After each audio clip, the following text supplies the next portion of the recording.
Really nice to see you all. Yay, it's recording. I love it. Um, so if you notice, if everybody would click on chat down at the bottom of your Zoom screen, it will bring up the chat forum, and you'll notice that there are two things there for you. The top one is a handout that you can download onto your computer. Whoops. Suriani, you got muted. Okay, there you go. So you can click on the top one and it will download onto your computer, and that you can use, they'll be referring to it in the talk today. And the second is a link to a Google Drive spreadsheet where if you want to stay connected and get on their, not newsletter, but just stay up to date with upcoming events and information from Viveka Devi or Yudhishthira, that's where you can put your name and your email address, because I am not allowed to share that. So only if you choose to. So everybody is currently muted. You have the power to unmute yourself, but I would ask that everybody stay muted for the talk. And if you have any questions or comments, to submit it to the chat forum, and then when they take questions and do a Q&A at the end, that's where they will go to see what to address.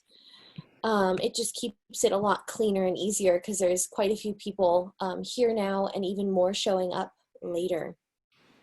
One other thing is just to treat this as if you would an in-person event. I know it's really easy on the computer to kind of like look out the window or pick up a text or check an email, but you actually are a lot more visible. Even though you're a tiny box, you're a lot more visible than you think. So a lot of moving and activity can be kind of distracting. So if you do need to get a drink of water or use the restroom, just go ahead and turn your video off and then turn it back on when you return. It helps to keep the energy high and focused. The more you give, the more you get.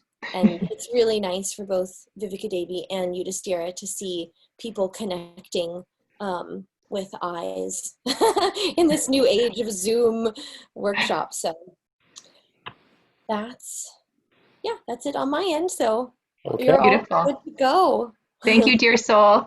Thank you so much. Have a wonderful event. Thank you. Well, it's welcome to see some familiar faces and many new ones as well. And my name is Yudhishthira, and I wanted to say hello to all of you, but also to introduce to you two of our administrators who are going to be actually sort of on the, they're co-hosting, so they're in control of things. So if you have any problems, you can reach them through chat. I saw, by the way, that some folks were having difficulty finding the documents, so that's already an issue out there. And so perhaps Shirani is taking care of that right now. Yeah, I just put, I put it back into the chat again. If it doesn't work, Divya, can you put the Google Drive link in there for people? Okay. Thank you. Honestly, if that's the biggest problem we have throughout this, everything's going to be great. So again, I just wanted to introduce myself, Yudhishthira. Some people say Yudhishthira, some people say Yudhishthira. Either one works fine for me. And we're going to have Viveka Devi. Welcome, great souls. So we're going to take a moment to center ourselves and begin our evening with a centering and also a prayer. The prayer that I'll be saying tonight is from the Way of the Ananda Sanghi. So this is a prayer that Swami Kriyananda, the founder of Ananda, wrote. It's very beautiful, very expansive, and you'll see as I say it. You're welcome just to hear the words. If they feel meaningful to you, you could also repeat them. But this is a way for us to bring in the divine and start our time together acknowledging the divine and kind of setting that tone. So let's take a few deep breaths in and out. And as you breathe, bring awareness to your physical body and awareness to your breath. awareness to the feet or legs, a sense of connection to the earth, the grounding that the earth offers us,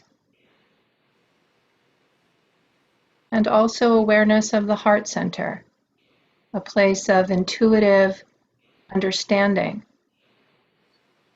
Yogananda taught that we can literally, within our own heart center, hear God, divine guidance in our life. The point between the eyebrows, in yoga, the seat of superconsciousness, the doorway to infinity, a feeling of wholeness within yourself, grounded, centered, open, and receptive. Here is the prayer.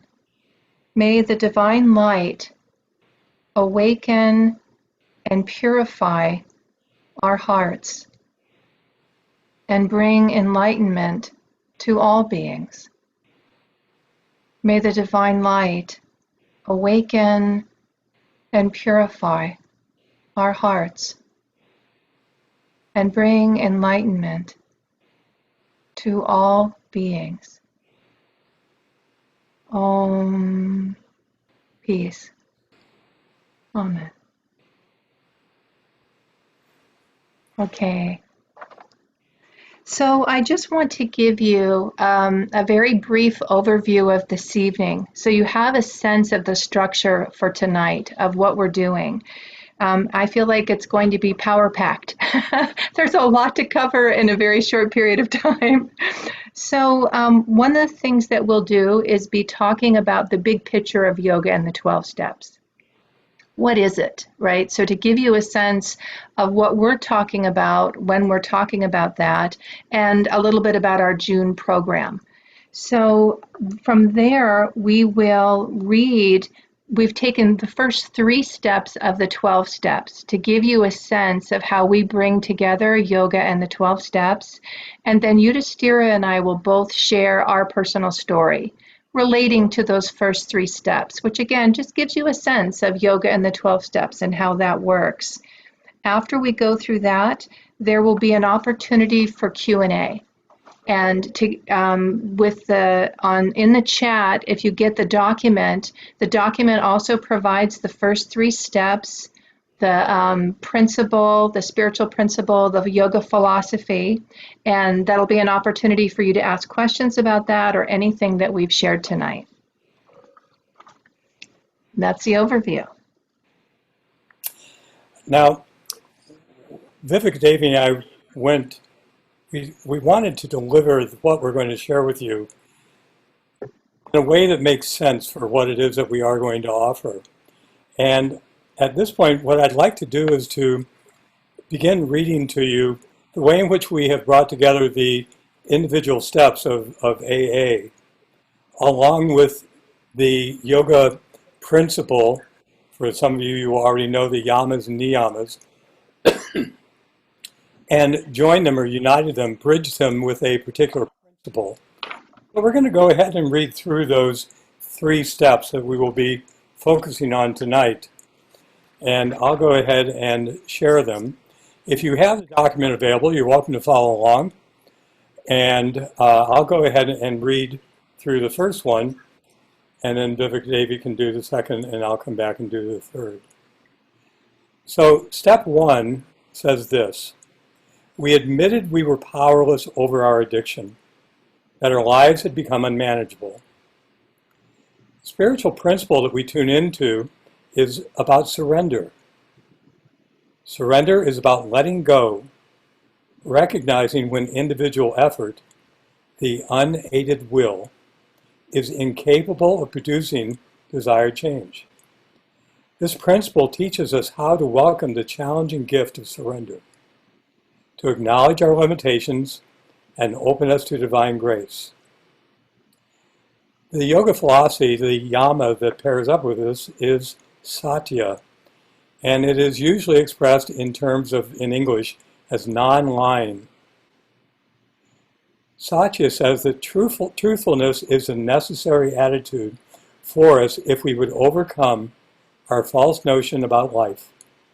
Our path to God, to the divine, is entirely a matter of ridding ourselves of our delusions.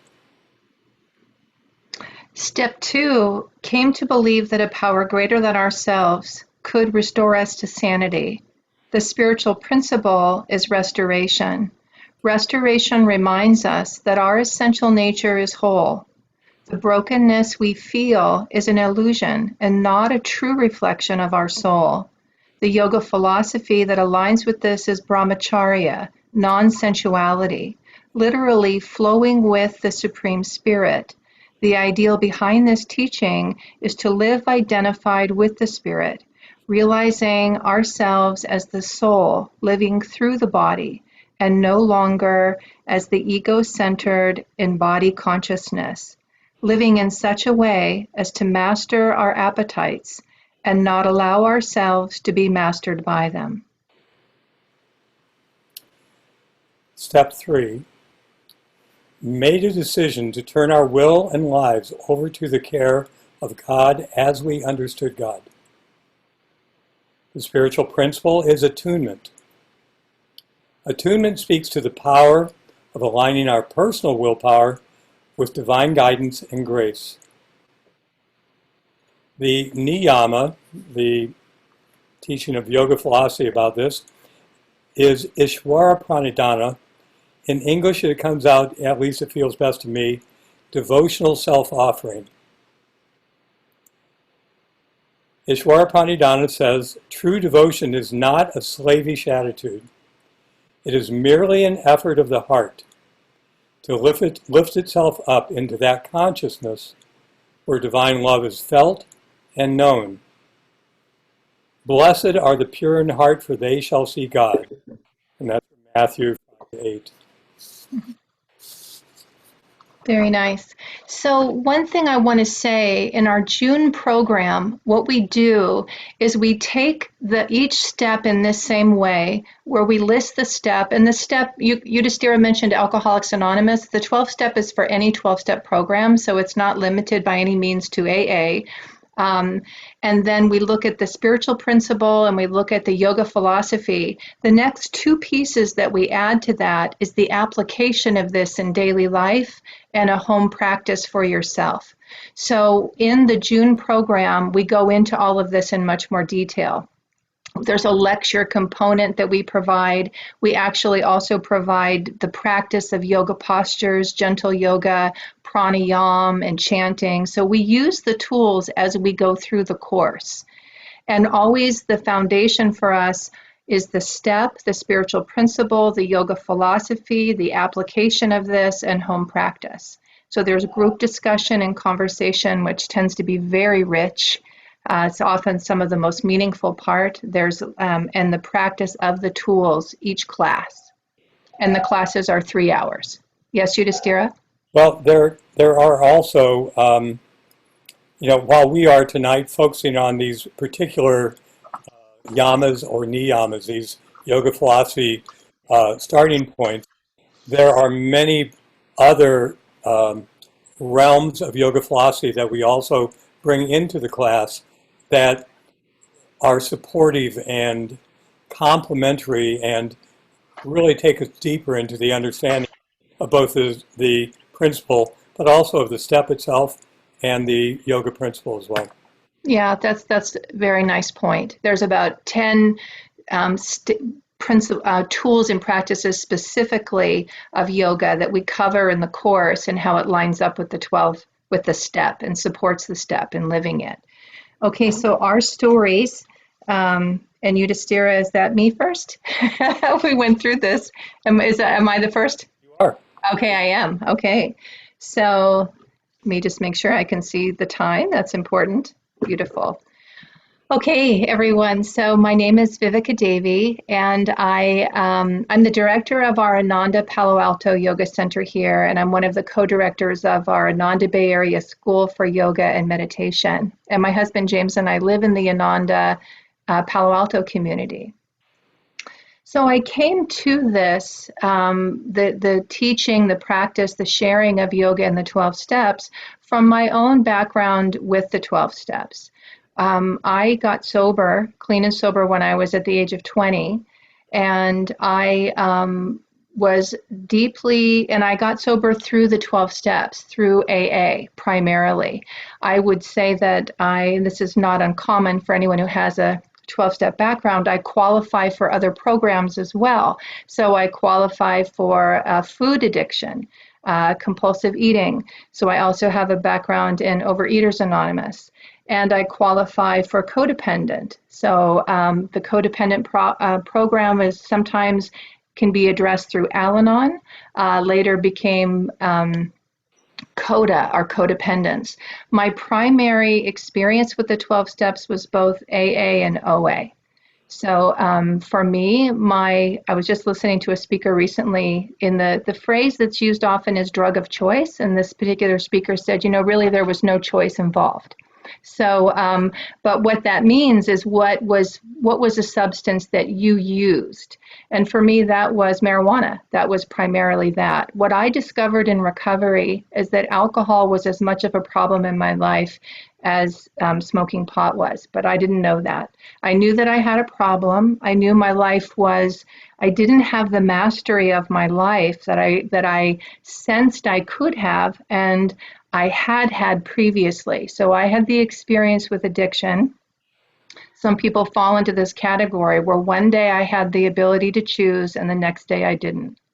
And it was like that. It was just like that. Like one day I could choose and the next day I couldn't choose. And I knew that I needed this to be okay.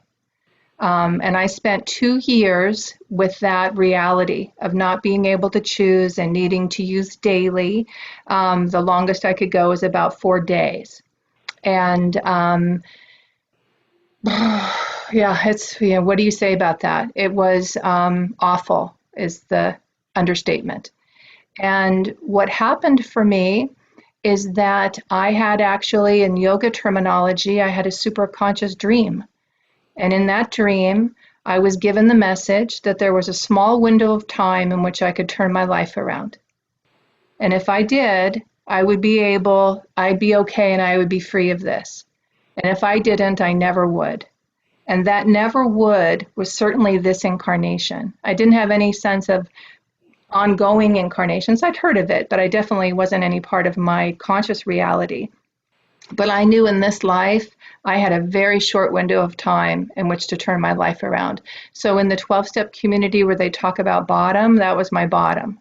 That was my awakening. That was my moment of knowing in the depth of my being that I was in trouble, but there was an opportunity for me to change that. It took me a while to actually stop and to get into a 12-step recovery world. I had no idea, again, about addiction or anything like that. I knew it was a problem. I knew I had to stop. I didn't think that meant forever. I just thought that meant like you need to moderate. You need to figure out how to moderate here. 10 months, so at a certain point, I had a day of grace in which I was able to stop. I had, of all the times before that I had tried, and in that particular moment, on that particular day, I felt like I can. And so I did stop. And I stayed stopped for 10 months. And the first 3 months were what's sometimes referred to as a pink cloud. And the remaining 4 months were progressively worse. And what was happening for me, I would say today, is that I was dry with no recovery. So I was not using a substance that I had become dependent upon, but I had nothing to replace that. I had no tools to hold me. And so it was hellish. It really was hellish. And by 10 months, through some truly miraculous alignment of things, I met a young woman very close to my own age who, what we call in 12-step world, 12-stepped me. And she did it beautifully. She was attractive, right? She had 3 years of sobriety. I was 20. She was 23. She was shining. She was free. She was free, and she could recognize herself in me, right? And she could speak to that.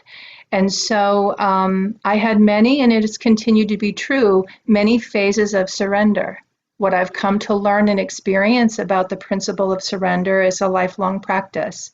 And in the very beginning, especially related to addiction, but I also experienced it with the loss of a loved one. It can be with illness. I've really learned there are some huge events in life that bring us to our knees. And that's what the principle of surrender is about. And for me, it started really consciously with addiction, got into 12 steps. That became a spiritual journey. And for 15 years, I practiced and lived and shared the 12 steps. And yoga came into my life at 15 years sober. And I knew immediately when I was practicing yoga that it lined up. I knew every teaching, I recognized every principle, and I could see that yoga and the 12 steps, wow, do they go together? But I wasn't ready for probably another 18 years of practice to teach it. It's interesting. I was aware of it. People would say to me, don't you think this is amazing, right? I wasn't ready. So I did start teaching it a few years before Yudhishthira and I started doing the school together and doing yoga and meditation teacher trainings. But our partnering has just been an extraordinary blessing for me. So the principle of restoration, what happened for me with yoga, let me say this, is when yoga came into my life, it offered for me this same deep spiritual practice in a way that I would, with refinement. And a lot of what we talk about in Ananda Yoga is subtlety. So that we take the principle, we take in yamas and niyamas, for example, I'll use ahimsa, nonviolence. The word we use in yoga of gross, which means dense. So the most obvious practice of ahimsa is violence, not actually physically hurting another individual. A subtler practice would be the thoughts that you hold for yourself or someone else. So a subtler practice, a more refined practice of ahimsa, is being able to relate with loving, compassionate consciousness. And what I found with every one of the steps of the 12 steps is that yoga had tools and practices and teachings that helped me deepen and expand my experience and my understanding of these steps and these principles in a huge way. So restoration step 2 is a return to wholeness. In the beginning for me, the sanity was literally being free from addiction, getting some emotional balance, having a sense of stability in my life. With yoga, it eventually became living in a state of understanding I have a soul nature that's whole and perfect and free. And every day I practice more deeply living in that awareness. So step 2 became a returning to wholeness, which is a refinement of returning to sanity. In terms of step 3, attunement, turning our will and our life over to the care of God. So again, this began it's still a lifelong practice, but it began in a way of, what would I say? Well, the word that comes to mind in this moment is desperation. So I didn't quite know what it meant. And it was scary to do. But I felt like my sobriety depended on it, so I would try to do it and listen, right? Ultimately, what it does, this step, is develop intuition and a sense of cooperative relationship with the divine, whatever that divinity is for you, which is very clear in the 12 steps. It's not defined. The higher power is how you define it. In yoga, there is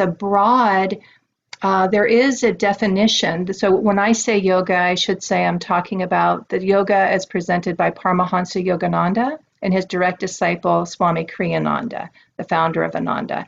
That just gives you some context. Basically, in yoga, there's a lot of agreement, and then there's specific slight details, right? So it does seem meaningful to say that.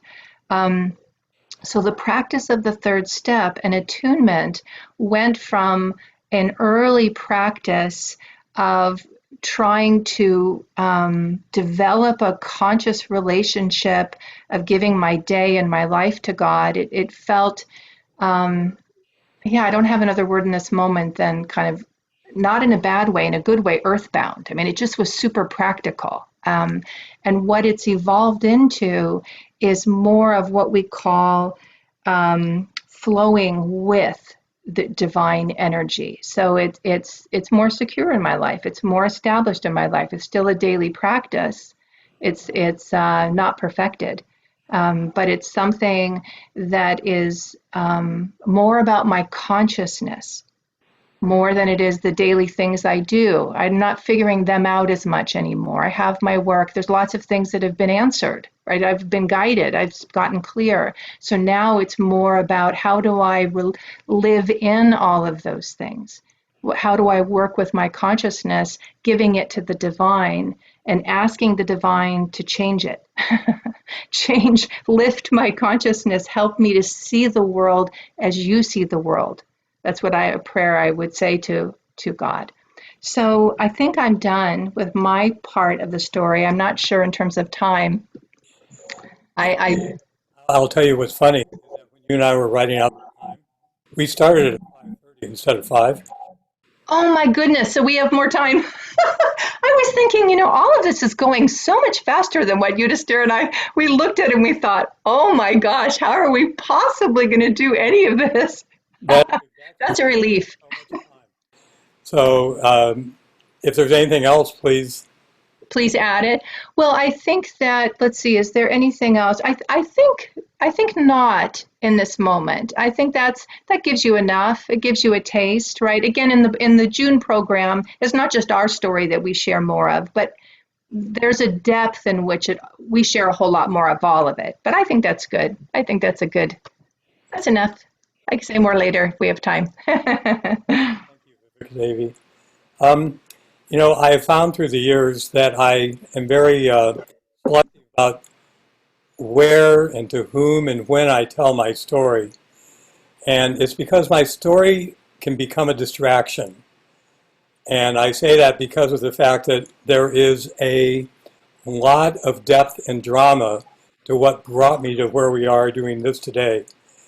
And whereas Vivek Devi came to this program and our work together by way of the 12 steps, I came here by way of yoga. But there was also a chapter that preceded the yoga part. And I'll see if I can selectively share that with you in a way that gives you at least a glimpse of it.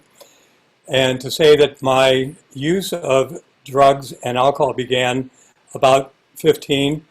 For some of you who've been in this area for a long time, it was about 1965.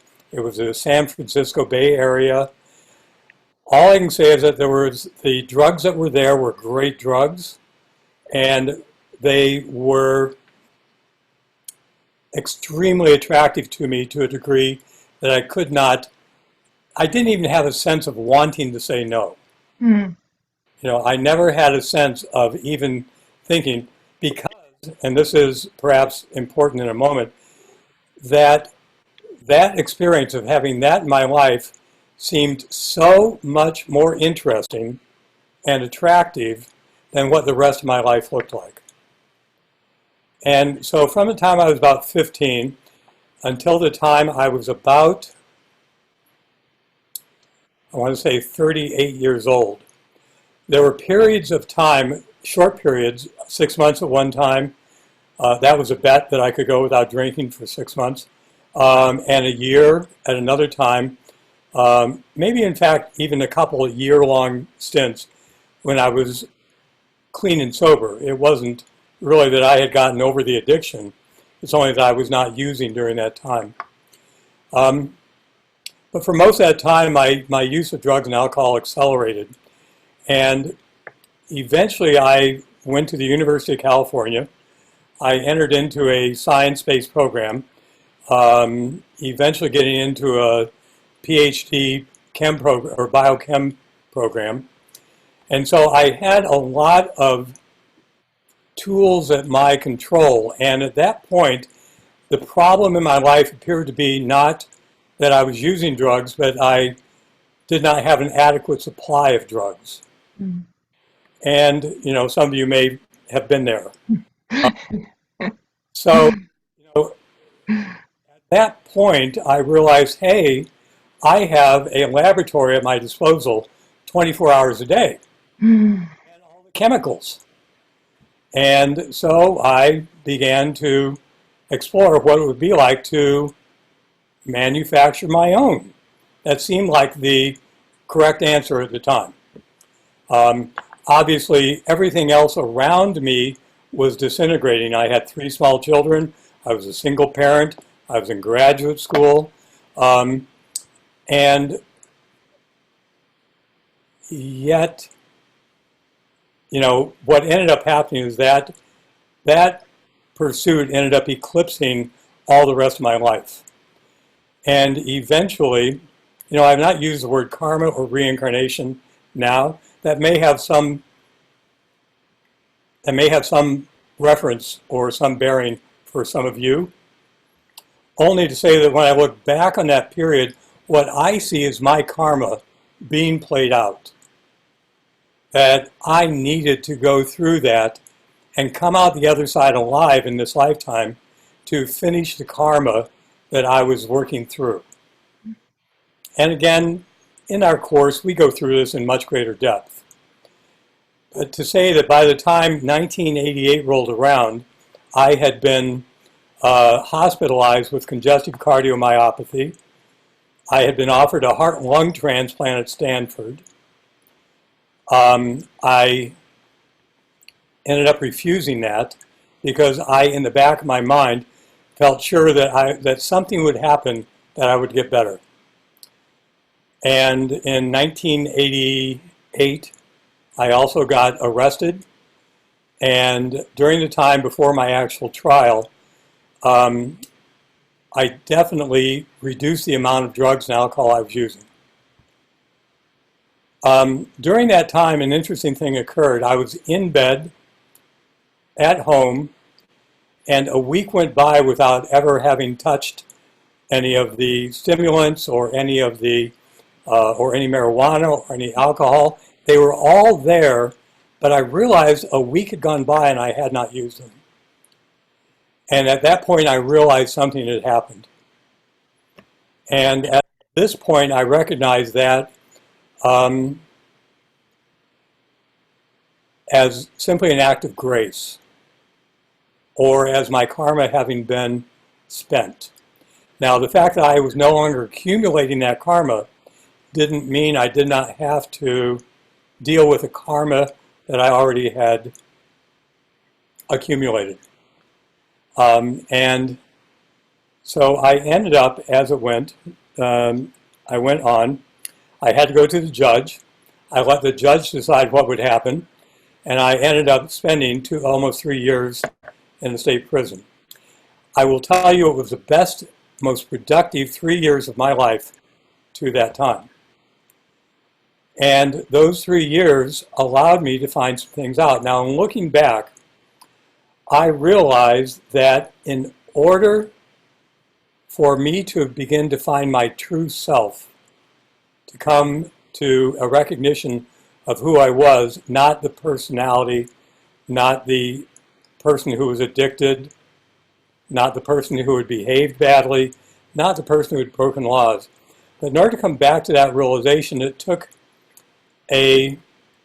what we call restoration. And that restoration, that brahmacharya, was what really came first. And then in the time that I was in prison, there was another aspect to that which isn't in the 3 principles we shared, but it is, for some of you, you'll recognize it, tapasya, which is taking a difficult, challenging event and turning it to your advantage. And so in order for me to achieve restoration, I had to accept that I was going to have to be purified or cleansed or in some way balance the scales. Some interesting things happened. One of my dearest and longest friendships is with someone who for a short while was actually my teacher. And he brought to me Ananda Yoga. He brought to me the autobiography of Yogi. He brought to me some early talks by Deepak Chopra. He brought to me a book by a man named Frank Laubach. And all these things I was just consuming. And I suddenly realized that I was going to have to surrender to something else. if I was going to be able to move forward. So I'm trying to bring in these principles that we have talked about today. And the hardest one for me was that matter of devotion. I had no reference point in my life for devotion. But I will say that there was another act of grace which came when I picked up a book that most of you will have read or heard of, and that's the Autobiography of a Yogi. Because when I read that book, there was a moment of remembrance, remembering at the soul level that this was a path I had forgotten about. And when I read about Kriya Yoga, there was an immediate switch, an immediate voice in my head that said, I will do anything to have initiation into Kriya Yoga. It was just, I didn't have to think about it, plan it, or figure it out. It was just there. And so for the better part of 25 years, I have been teaching and sharing Ananda Yoga. And meditation. And when Vivek Devi and I, when we are speaking of yoga, the Hatha Yoga postures are certainly part of it, but they are not the greatest part. We may share in time with some of you we already have, the idea of a pyramid of how it is to remain holistically healthy. And at the very peak of that pyramid is meditation.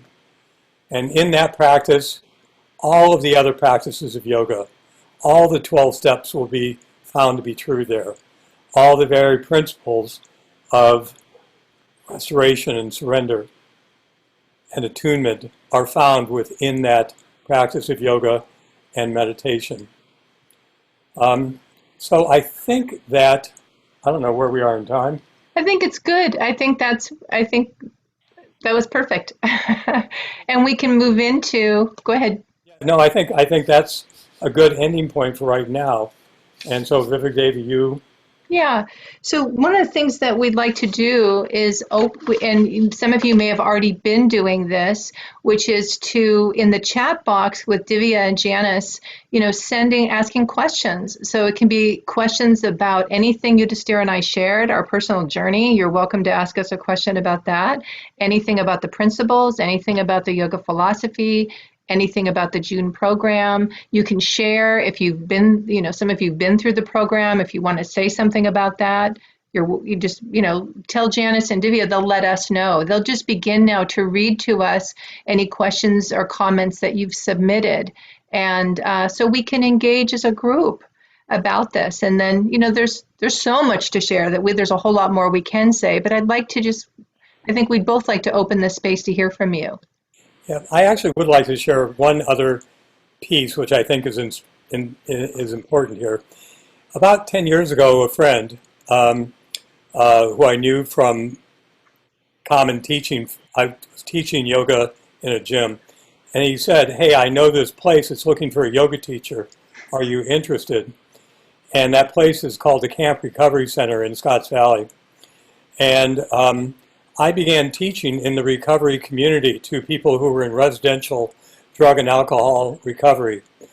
And from literally, and I'm not exaggerating this, from the very first class, I realized that there was something about these people who were in this residential program, ostensibly to get clean and sober, to recover from a spiritual malady that they had found within themselves or were still discovering. And I quickly realized that yoga, combined with that recovery 12-step program they were in, was so powerful. And I immediately saw a recognition for many of those people that they had simply chosen the wrong tools to change a reality that they were not happy with. Mm-hmm. That they were not finding satisfying, or in some cases that had been traumatic, and that the practice of yoga, the breathing, the affirmations we share, the asana practice, these all are tools, and I immediately saw the light in the eyes of those souls in those yoga classes, and it was nothing short of transformative. And it was at that point I began to make my way into 12 steps. Mm-hmm. That's beautiful. And you reminded me, Yudhishthira, that the other thing, and I think I touched upon this a little bit ago, but in the 12, so we've offered this program in many different types of settings. And what I've seen over and again is that those who come, some have a 12-step background and others don't. So this is, Shanti recently wrote a testimonial for us and said, it could be easy to think that this program is only for addicts or families of, family members of addicts. It isn't. It's way beyond that, right? It's a program for living, and it's a beautiful way to practice yoga. For those with a yoga background, the 12 steps offer this amazing, rich way of putting the application of yoga into your daily life. For those with a 12-step background, yoga offers so many tools and practices for deepening your recovery. So, and however you're coming at it, this is quite a broad program, and it's just worth saying. In every course that we've taught, there have been individuals who didn't even know what the 12 steps were. But they were drawn to the course by perhaps some of the principles, surrender, restoration, whatever it is, drew them in, or their love of yoga, right? But that just feels really important to say, because as I learned early on in the 12 steps, they said this is a program for living, right? And so yoga and the 12 steps together is a program for living, and it touches upon the universal journey of life, the soul's journey. So, okay, with that, let's open it up for questions. And Janice or Divya, could you just read aloud a question or comment? Hi, it's Janice. Well, I think you just answered it. I'll read it anyway. Okay. Does one have to be an addict/former addict, or have someone in their family who is an addict or former addict to benefit from this program?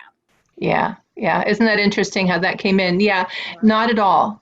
And that's really been my experience. Not at all. That because it's life, it's the soul's journey, and these are spiritual principles that touch upon all of life. There's also the reality that for some of you, I don't know all of you, of course, but for some of you who are already teaching, and it doesn't really matter so much about the specifics of the type of yoga you might teach or practice, but this program is expansive, and it allows you to gain tools that you can then share with others. And I would broaden that to say, even for those of us who are not teachers per se, we have others in our lives with whom these teachings will end up having value when shared from your own direct experience. That's nice, Yudhishthira. And yeah, what you're reminding me of is, well, I'm going to leave that. That's enough. That's nice. I like it. I could say it later if I feel to. So another question or comment. So our next question is, do you talk about codependent patterns that mess up relationships? Yes, so here's something that in the course, part of what happens is that, and it's intended this way, is the material is for each individual to make their own. So you're coming to the course, and for the person who asked the question, I can imagine they're asking it because that's real for them, right? The codependent dynamics. So they would be perhaps coming to the course wanting to know, how can I use yoga and the 12 steps to work with this? And we would absolutely address that and talk about it. As I mentioned, whoever was asking the question may not have heard it, but I also qualify as having codependency. So I have recovery from codependency, and this is absolutely applicable to that. So what happens in the course is that our individual life, as people feel to share it, I will say it tends to be quite an intimate group. The sharing tends to be quite deep. It's just given that way. When we're looking at principles of surrender and restoration and attunement, especially, all of them are quite intimate. it's an intimate journey, and our intention, Yudhishthira and I, is to hold sacred space for everybody. And, you'll have an opportunity to speak with us individually. So if there's something you don't feel comfortable sharing at a group level, but you're wanting to write to us and ask us questions, we're available to you. We want to help you apply this material to your life. So yes, absolutely, everything is really welcome. It's the life journey. So whatever it is that's up for you, that you're trying to work with and navigate and bring on board these spiritual principles, our intention is to help with that.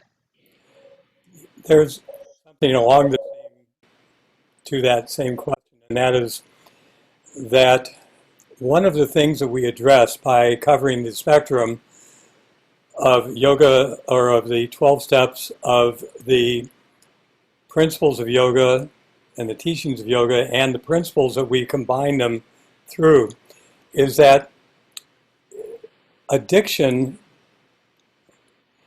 I will offer you an observation that addiction is any uncontrolled behavior that makes us believe that some thing, some substance, some relationship, some place, or some condition will somehow bring us the happiness that we've been desiring. And for many people, that inability to find true happiness in the world around them points to a level of addiction that's very subtle. It's easy to notice when you are addicted to a substance. When I stop using that substance, I go through some sort of a withdrawal. It's a much more challenging thing to look at the consumption of things, for example, such as, brahmacharya, that second principle or second of the yamas, is about non-sensuality. It's challenging to identify that I have an addiction to media, to news, to entertainment, to movies. That it's a level of addiction that oftentimes is very subtle, and boy, who's it going to hurt? Well, it can hurt a lot when it goes uncontrolled. Mm-hmm. The other thing I would say that comes to mind for me in terms of healing the dynamic of codependency and how yoga and the 12 steps support that, one of the principles of yoga and the practice of yoga, so yoga means union, and it's the coming together of body, mind, and spirit. And as we talk about in restoration, a return to that state of inner wholeness. With codependency, one of the classic examples of that, I certainly experienced this in my life, is that I couldn't hear my own truth sometimes. I certainly couldn't hear my own perspective. If I felt that someone else's needs were on the table, it was hard for me to recognize my own needs. So in the 12-step world, there's often lots of humor and humorous stories and things. And so this is a very truthful statement, though so I'm going to say slightly funny, but if you have codependency, it is both funny and not. They say a classic sign of a codependent is that at the end of their life review is someone else's story. And so, like, the first time I heard that, I thought, oh my gosh, I completely relate to that, where I couldn't hear and know and stand in my own strength and be able, there's a posture in yoga called Tadasana, standing mountain pose. And the affirmation, there's a couple of different ways of saying it. One is, I stand ready to obey thy least command. Well, that obedience is your own highest truth. And Tadasana is an incredibly powerful, stable, grounded pose that says, I know where I stand. I know where I stand. So I can hear you, I can respect you, I can make space for the reality of another. Swami Kriyananda said that's a sign of spiritual maturity, to have space for the reality of others, to make room for that without losing yourself. That is a yoga practice. That is the practice of yoga, develops that. It creates leadership, and it's a leadership of self. It's called self-mastery. That mastery is a mastery of energy. That mastery is a mastery of consciousness. That mastery is a mastery of being able to navigate with a sense of your own self. And that's a profound healing when we're looking at the dynamic of codependency. Viveka Devi, that is so powerful what you just shared. And it reminds me that one of the overarching truths to the 12 steps, to the principles of yoga, is that we are not trying to recreate ourselves. We're not trying to fix something that's broken. We're, through these practices and through deeper understanding, including an intuitive, and maybe not including, most importantly, an inner understanding that we are whole. I am whole. I am well. I do not need to be fixed. What I need to do is to remove those obstacles, those things that block the light from shining, the light of God, the light of the divine, the light of the Supreme Spirit from shining through me. We ultimately, oh, sorry, Yudhishthira, go ahead. It is simply there, and it's so easy to slip, even for those of us who've been at this a long time. It's so easy to slip into that mindset, I'm broken. Yeah. And that simply is not the truth. Yeah. Beautiful. Okay, next question. And if we ever don't fully answer a question, please feel free to ask it again in a slightly different way. Is it okay to do this program with little previous yoga experience? Yes, great question. Absolutely, it is. Ananda Yoga, the first yoga retreat that I went on with Ananda, I was such a novice. And I called them. They said, you have any questions, call. And I just really felt like, oh my gosh, am I getting in over my head here?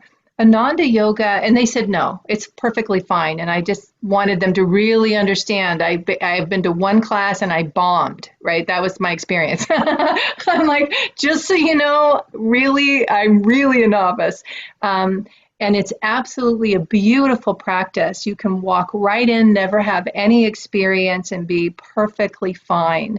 It is held in such a way that the mechanics of the body are attended to. So we make sure that you're okay physically when we're talking about physical practice.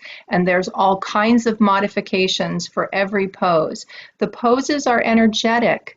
They're physical, but they actually, in Ananda Yoga, because we're guiding it's the awakening of our own divine nature. The whole intention is to be in the pose and find the energy behind the pose, right? And there's affirmations that go with every pose. So whatever your physical condition, so being novice, having no idea what you're doing, you should be perfectly fine.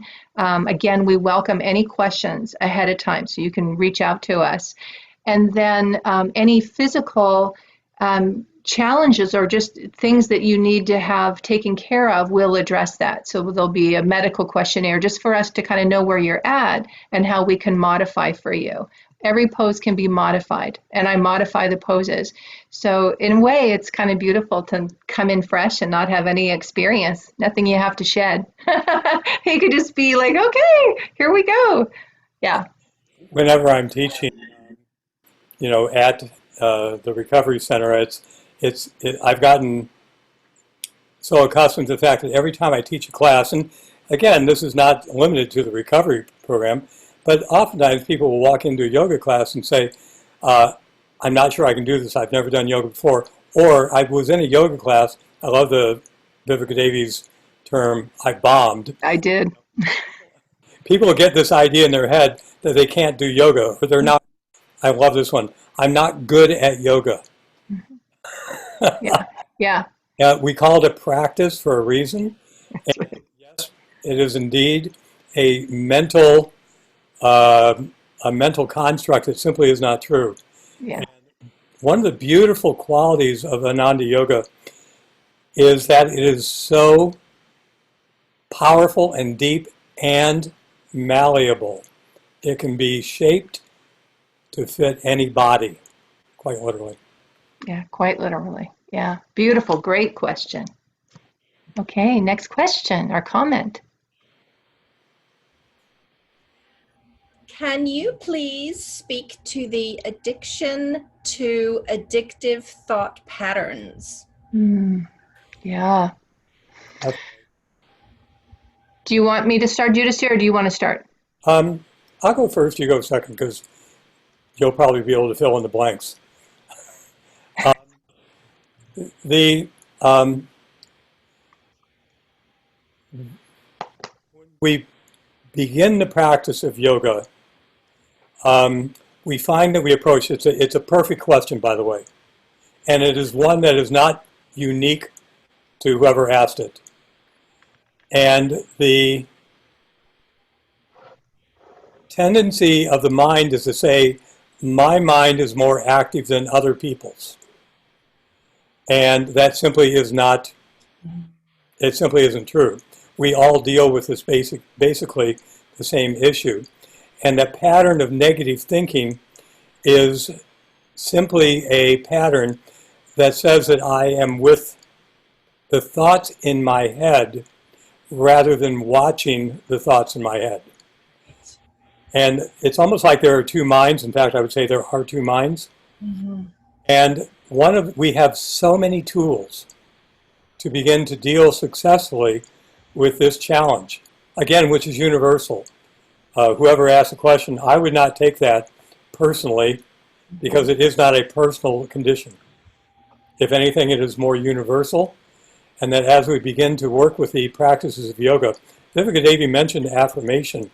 It is if I were to look back over my transformation over the last, 3 decades, 35 years or so, it would be the affirmations that have had the biggest and fundamental change in my daily life. And that moment by moment thinking that when a negative thought comes into my head, that I have immediately an affirmation to counter it with. And over the years, I have found that negative spiral of downward movement just isn't there the way it used to be. Viveka Devi? Yes, so the question that I heard was addiction. Could we speak to addiction to addictive thought patterns? And so what I'll kind of build upon what Yudhishthira said. And again, I invite whoever asked the question, if there's anything we're not addressing, because maybe we didn't quite hear a subtlety there, or a specific that you'd like addressed, please just write it again. When Yudhishthira talked about the difference between individual and universal, one of the teachings of Paramahansa Yogananda is that thoughts are universally rooted, not individually rooted. And what he meant by that is that it's rooted to a vibration. So whatever thought I have is like a radio station, and it's tuned into a particular vibration. In terms of pattern or habit, I can be used to playing the same station. And I can be so used to playing it that it just goes automatically. For anybody who's, over time, these metaphors will change in time. We'll have new language for them. But it's like, I think if I get in my car and I always have the same radio station, like it just plays. On my phone, I have certain CDs set up. I turn on the car and even realize that it's still set up. It's just waiting for me. The car turns on and that starts to play. If I like the music, it's great. Right? If I'm happy with what it's tuned into, oh joy, right? And I've had that experience like, oh, I forgot I had it set up to that CD. Yeah, I'll just play that. That's beautiful. That's perfect. Thought patterns may not be set up to what I want to be listening to. And we can have entrenched thought pattern. But the really good news is that it's vibration. And as soon as we change the channel, we get different thoughts. Right. And so all of yoga practice is changing the vibration we're tuned into. And we learn how to do it and we're without self-criticism, because we're not identifying with the thoughts that we're having. They seem like mine. They sound like me. It sounds like my voice. I've heard it so many times. I've said it so many times. Aren't they my thoughts? Not in yoga. No, I'm tuned into a radio station that has a vibration that comes into my body and my consciousness, and it sounds like me, but it's not me because I'm a divine soul. And my truth is wholeness. My truth is light. Yogananda had 8 aspects at the divine that he said we can tangibly experience. When we're tuning the vibration through yoga practice and teaching, we're tuning into one of those qualities of light, peace, and they're perfect. So it's perfect light, perfect peace, divine love, power, the power of God. One of our affirmations for yoga posture is I joyfully manifest the power of God. And it's a spiritual warrior stance. And we practice manifesting divine power. What does that feel like? Right? So we tune into one of those vibrations and our thoughts change. So when I have thoughts that are old thought patterns, which for me could be unkind to myself in particular, harsh with myself, as soon as I have a thought like that, what I know from my yoga practice is I somehow got into an old channel, and I don't worry about how it happened. I get out of the channel first. I firmly root myself in a high vibration. And then later, if it seems useful, one of our tools is introspection. If it seems useful to evaluate how that might have happened, especially if it happens days in a row, it might be worth it to say, why am I having these thoughts? Especially because I have now a contrast to that.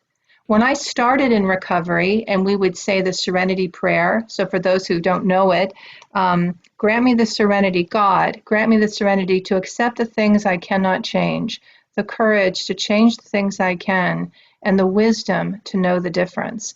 And early on in my recovery, someone said to me that serenity is rather than like a flash of light, you suddenly have a completely serene life. You get moments of serenity that expand and extend. First, I have 5 minutes in a day. That was a blessing. I remember 5 minutes of serenity, and it mattered. And then I remembered more and more and more. Well, now I have a lot of serenity. I have a lot of peace. I live with a lot of the divine qualities. I still cultivate my spiritual practice every day. So I can really notice, I still get negative thoughts, but I notice them very quickly. And my practice is not to identify in any way with them because I know they're not me. So I say, what would help? Yudhishthira talked about affirmations. What would help? I'm still amazed after over 20 years of practice that a simple yoga routine, 10 minutes, 15 minutes, like I can't believe how little, like the tiniest amount. I'm like, well, that helped, right? One prayer, one chant, one pranayam, like, wow, that helped. Some days more. COVID-19, wow, I've had to use way more tools. I've just been astounded. Like I've been brought right back to one day at a time. I'm like, okay, wow, this is affecting my consciousness. But the gift of yoga is I know it's not me. It's affecting my consciousness. It's not defining who I am. I know that Yogananda described it this way. It's one of my favorite descriptions. He said, the light of divinity within each one of us is always shining. It may be obscured by a storm cloud, but the light is never gone. And so when we work with negative thoughts or challenging patterns, we know that light, and I will tell myself, it is still shining. Right now I'm in a storm. Right now I can't see it. Right now it seems like, wow, I really am off track. I use all my tools and I've got a lot of them. And they will, I've seen over and again, bring me back to that light. And the cloud goes away. And it was never who I am, right? It can seem like me sometimes. So I might need a friend to remind me. That's a tool. Satsang is an important tool to have a friend say, you are not your thoughts. Just remember, you're having a hard day. It's not who you are. Like, okay, thank you. Like it's meaningful. So that's one of the most powerful things I can say about working with thought patterns. We do address them in yoga, and we always remember they're not who we are. And the the Davy brought in a number of tools. The simplest of the practices that we offer, the simplest yoga routines, can be transformative in exactly that way of finding a break in that mental activity that allows you to realize that thought was not me. And in fact, going back to there is one posture called Setu Bandhasana, bridge pose, that when one of those negative thoughts come in, rather than battling it, we have an affirmation. I'm thinking of Elizabeth Warren right now. We have an affirmation for that. The affirmation for that is, I offer my every thought as a bridge to divine grace. Ah, thank you. That thought was not mine. I'm giving it back to you. Powerfully effective. You know, friends, we have actually, we are past our end time. We are? We are. No, I thought we went to 6:30. Oh, do we go to, we are. Yeah, yeah. Lots of time.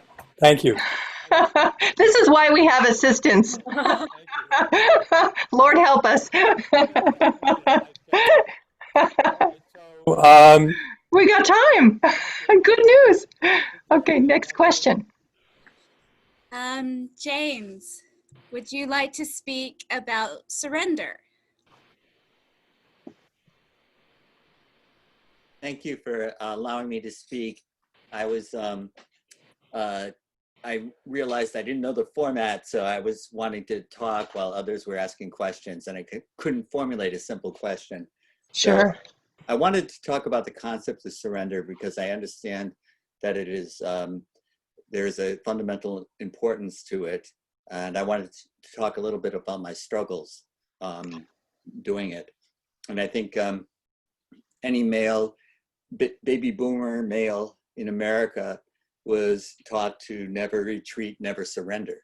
And, you know, we had John Wayne movies as our role models. You know, if you had an emotion, you got drunk. And the worst hangover was better than an emotion. And, you know, and we grew up on Hemingway, where, you know, real man does not run from danger, he charges headlong into it. And he was called Papa for a reason. You know, he was our role model of what a real man was like. And so this idea of surrender, you know, I could see surrendering at the point of a bayonet, but, you know, while I'm safe in my house, why do I have to surrender? So I didn't really think of, I changed the language for me, and I thought of it as harmonizing with my higher power. And when I would get conscious contact with my higher power, I would feel this relief and this removal of the bondage of self that I desperately needed. And I felt that that was something like what you're talking about with this idea of surrendering, because I'm out of my will, out of my ego, and I am being consciously in contact with something that knows the next right thing for me to do. And then I intuitively know it. I don't have to think about it. I don't have to worry about it. I just do it. And that's how it's worked for me. And I don't know if harmonizing is similar to this or if I'm just missing something that I need to work on in terms of surrender. Thank you. Got muted. Thank you, James. yeah, James, that was so beautiful. And I could feel in what you shared an entire journey to come to that point of being able to even speak what you said. You know, the surrendering, as I was preparing for this class and the series we'll be doing, you know, the idea of surrender is not a one-time event. You know, it is not, in fact, I would say surrender is a life skill. When we learn to surrender to our own higher power. Davy mentioned these 8 aspects of God. Again, many of you have heard them before. They are, it's not important that I read them to you or repeat them, but they are things that you will identify with. energy, joy, peace, love, light, wisdom. These are qualities. And in one of the recent programs that we taught, I don't remember which one, Viveka Devi might, in our training manual, I think it was MT, meditation teacher training, that those were identified not as 8 aspects of God, but as 8 aspects of the superconscious. That's us. That's ourself. And when we surrender to that, it is a very different thing than giving up. Giving up is not the surrender that we're talking about here. Yes, I so appreciate, James, your sharing. And I feel like as I listen to you, it's absolutely the principle of surrender that we're talking about. In our first step, in the course, we look at exactly what you're bringing up, which is the cultural definition of surrender and the spiritual definition of surrender. And the spiritual definition is absolutely in attunement with what you're saying around harmony, right? It's like, what is it that gets our ego out of the way, that gets the small self, we say in yoga, out of the way, so I can hear my own highest self, right? And I can hear the divine grace. That's what we're looking at. And your language is beautiful language. I really feel like we can add that language to the definition of surrender, just exactly what you said. I was looking at our binder, Pam earlier was showing it. So there it is. So in the binder, we have each of the steps articulated like that. And one of the things that it talks about is receptivity and this is the spiritual quality of surrender, is receptivity, acceptance, and willingness. The image of open hands and open heart is represented in the idea of letting go. And I heard that in what you were saying.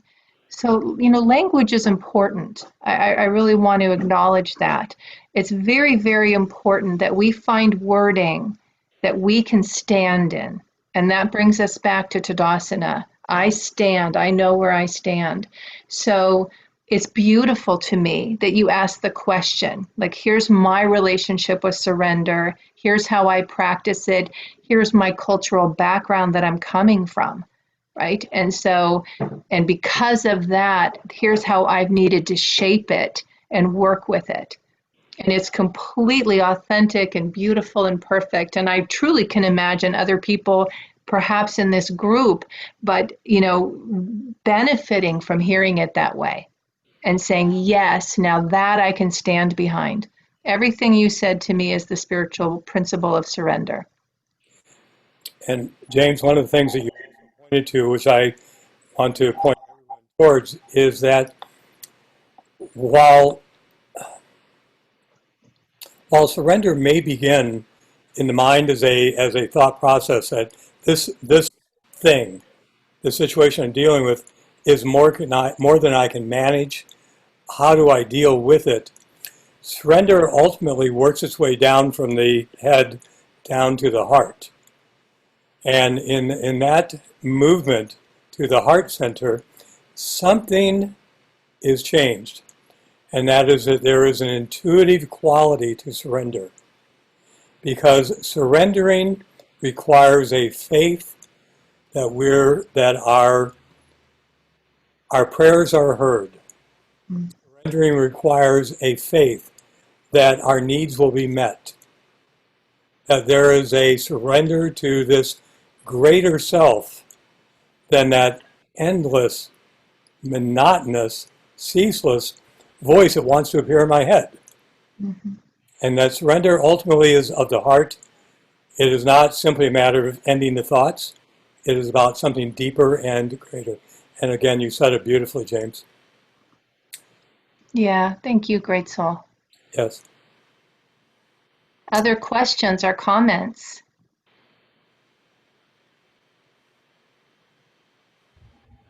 So, let's see. Here's one, and I believe this is from someone who, alumni, I guess we will call them, and they say, please reinforce that the term yoga is so much more than just physical postures. There's a lot of confusion about that, especially those who assume yoga is just for exercise. Right. Great point. Yeah, it's a very great point. And I think that, so when we're talking about yoga, we're talking about Raja Yoga, which is the royal, sometimes referred to as the royal path of yoga. And that includes, I'm pulling my binder out here. I'm just going to read from the binder because sometimes it's easier to start that way. So this is in the binder about yoga philosophy and the foundation. It says, as we move through yoga and the 12 steps, it's important to have an understanding of the core philosophy of yoga we are working with and the foundation upon which the yogic tools and practices we utilize are built. This course draws its understanding from yoga from the teachings of Paramahansa Yogananda, author of the spiritual classic Autobiography of a Yogi, and his direct disciple, Nayaswami Kriyananda, the founder of Ananda, who dedicated his life to sharing Yogananda's teachings with the world. When we refer to yoga, whether talking about yoga postures, asanas, or other tools and practices of the yogic path, we are always speaking from the reference point of Raja Yoga, known also as the royal path of yoga. This broader perspective of yoga includes Ashtanga Yoga, the eight-limbed path or stages of awakening outlined in the Yoga Sutras by the great sage Patanjali. So you'll see that we've lined up each step from the sutras, right? From yamas and niyamas and yogic philosophy. So the program is founded in yoga philosophy. Life lessons offered from the sacred scriptures of the Mahabharata and the Bhagavad Gita, understanding the cycles of creation, the yugas, and their influence on consciousness and the material realm. These are all yoga philosophy that we draw upon. Techniques for working with life force, prana, and energy for healing and transformation. So this is literally the breathing techniques of pranayama, but the broader understanding of what it means to work with and direct the flow of life, energy. Meditation practice, which Yudhishthira touched upon. Meditation is a part of the course. How to meditate and why. Physical postures, asana. So you can see that's way down on the list. Also, we include it in every course. I mean, every class, there's some aspect of that. For higher awareness. So we've talked about that before, that even the postures themselves are far beyond physical practice. Dietary principles and recipes for radiant health. This is part of Raja Yoga. So at some point in the conversation, it often comes up. We're using Raja Yoga as part of our core text. Some way or another, it's relevant, and we address that. Practices for healing, how to be a channel of healing for self and others. Yogananda called that divine will healing prayers. There are specific techniques for healing, bringing healing energy into yourself and sending that energy out as a blessing. Raja Yoga touches upon every aspect of life, providing tools and guidelines for realizing your highest potential and living with inner freedom and joy. So thank you so much for the question. It's really important. We are talking about Raja Yoga when we're talking about yoga, and it's big and encompasses a lot. Okay, thank you. It is such an important question for people who are coming to this program without a lot of yoga experience, especially because there is an immediate knee-jerk response, even among, I think, many yoga teachers, that when you hear the word yoga, you think, I'm going to be on a mat doing bendy things with my body. Right. And one of the core sources that Viveka Devi just mentioned was Ashtanga Yoga and Patanjali's Yoga Sutras. There are about 195 or 6 of these little teachings, very concise. The first 3 are actually a teaching in themselves. And the second one is yoga's Chitta Vritti Nirodha. It says that yoga is a neutralization of the tendency of the heart and the mind to like or dislike. And so that any yoga practice that you can think of, including prayer, is capable of achieving yoga, union with God. If you think of great saints, Yogananda oftentimes taught about saints from traditional religious paths, such as Saint Teresa of Avila.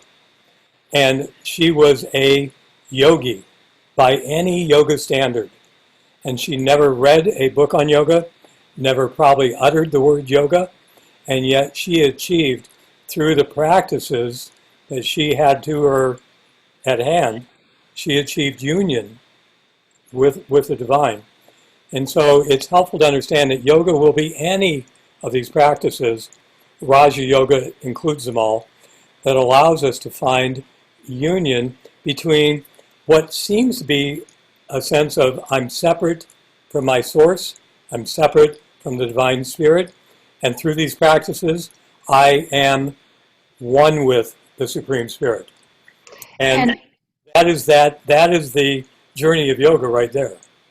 It is, and I deeply appreciate this question because just as Yudhishthira said, I went to the postures for the answer of someone's new to yoga, right? Even though the whole course is like, so thank you for the question, because even if you've never heard of the philosophy, and I had the thought came into my mind, but I didn't say it, and this reminds me of it, and it actually comes from, I had heard it the first time in the practice of Buddhism, of those who practice Buddhism, to have beginner's mind.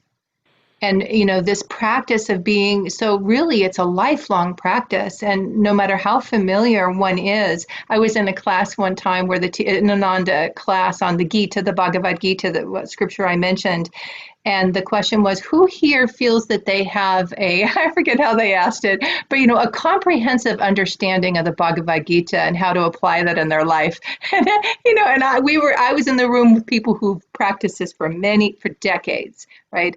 And I started laughing because no one raised their hand. And I just started laughing. I said, no one's going to raise their hand to that question, because the practice of beginner's mind, it's not that they didn't have a lot to say on it, but why are we all in the class? To keep learning, right? These are deep, deep, deep teachings, and there's a lifetime of practice with these teachings. So thank you so much for alumni for the question and helping us to answer in a broader context what we're talking about with yoga.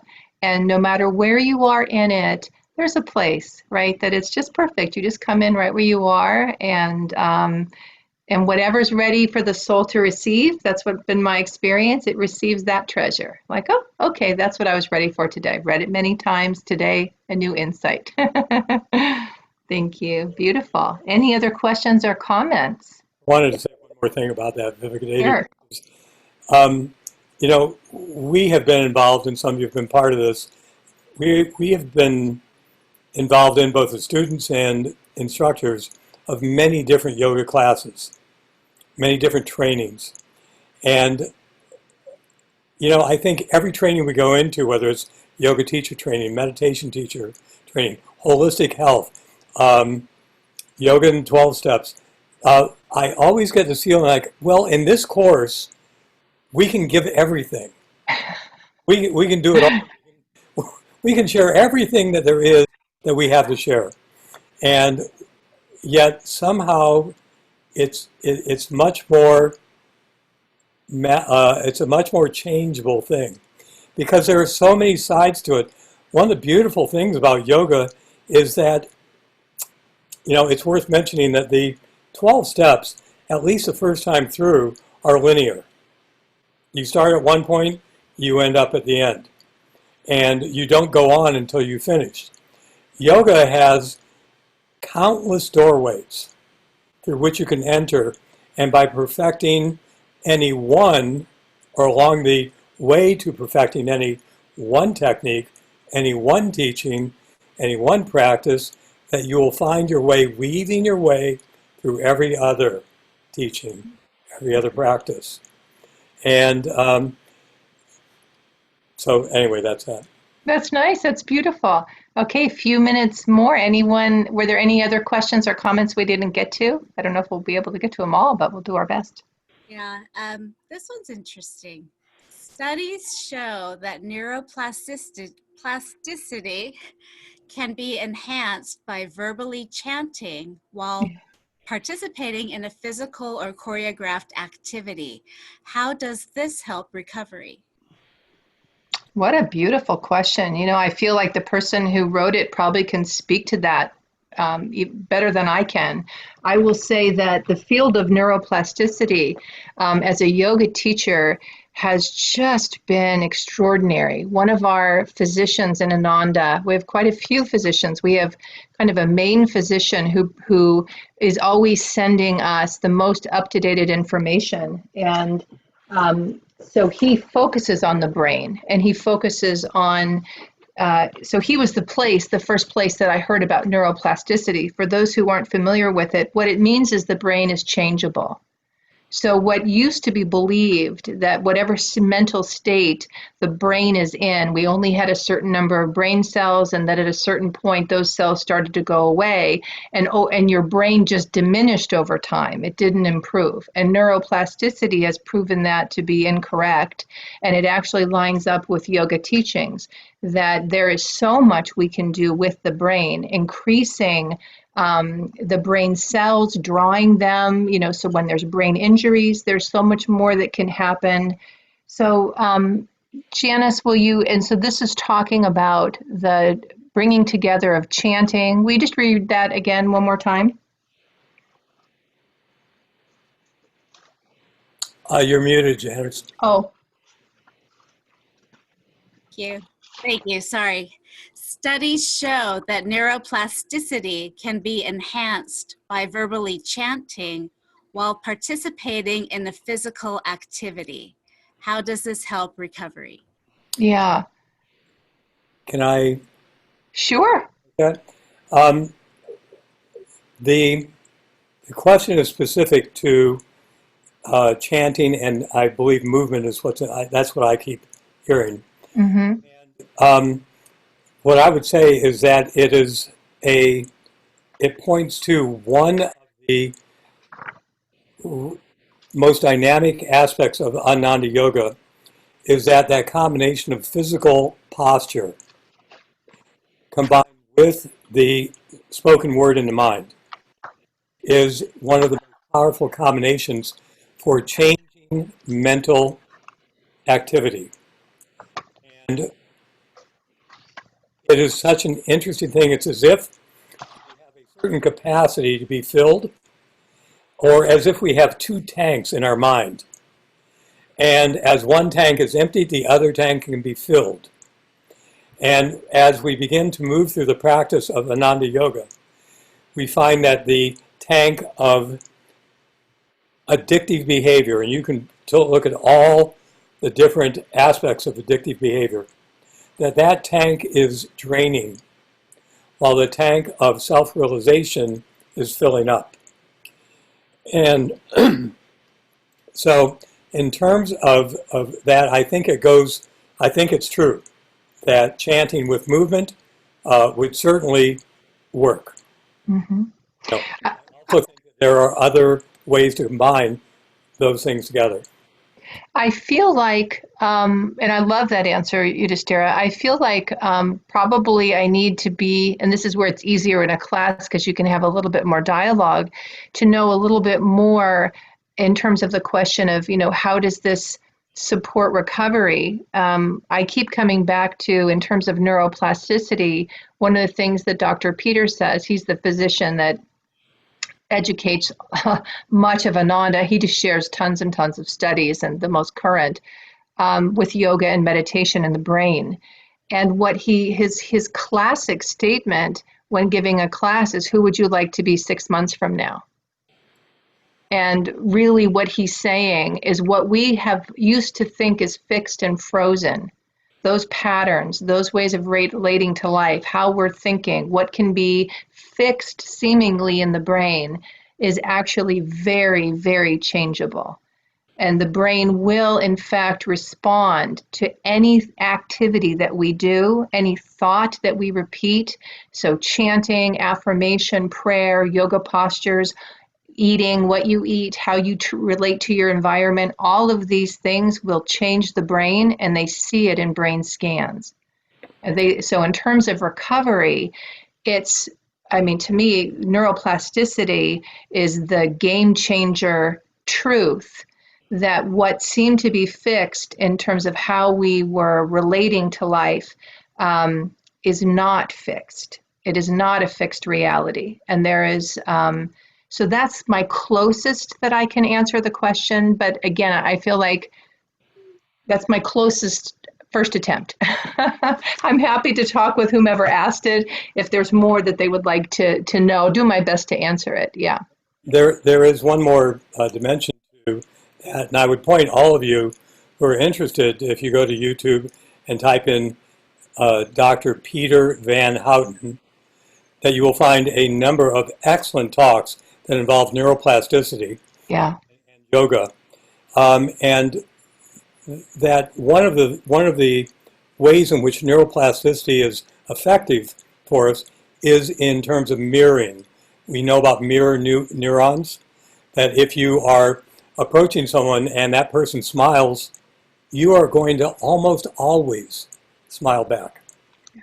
And it's just, it's built into us. We're hardwired to do that. And we can put that to our benefit by spending time in places with people who are mirroring the behavior that we want to exhibit in our own lives. Yeah. I Beautiful. think of why are there 12-step meetings? Yeah. We go to yoga classes. Yeah. It is because there we are seeing people that we want to mirror and seeing behavior that we want to mirror as well. Yeah, beautiful. So we are at time, and I want to honor everybody's time by acknowledging that. I think there's a way for you to share your email with us if you want to stay in contact, and so through chat you can do that. And if there are other questions we didn't get to and you want to write to us, we welcome them. It's lovely to be with all of you. One of our practices in yoga is the practice of expansion, and that is to share whatever we've received and expand our consciousness by sharing light. So how about we do that? How about we end with sharing light? So one of the techniques Yogananda taught is to rub the hands together vigorously and visualize bringing divine healing energy and light into the hands. And then we raise them and chant Om 3 times. And as we do, feel yourself as a divine channel of healing light, sending a blessing out to all. Om.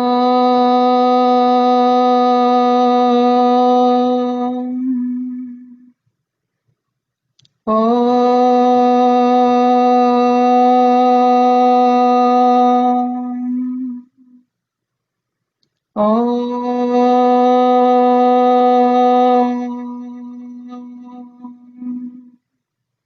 Om. Peace. Amen. Okay, great souls.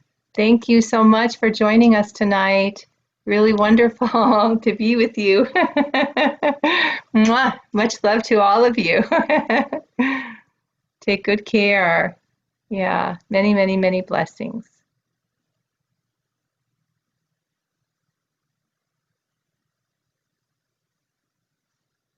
Yeah, beautiful. Bye, dear friends.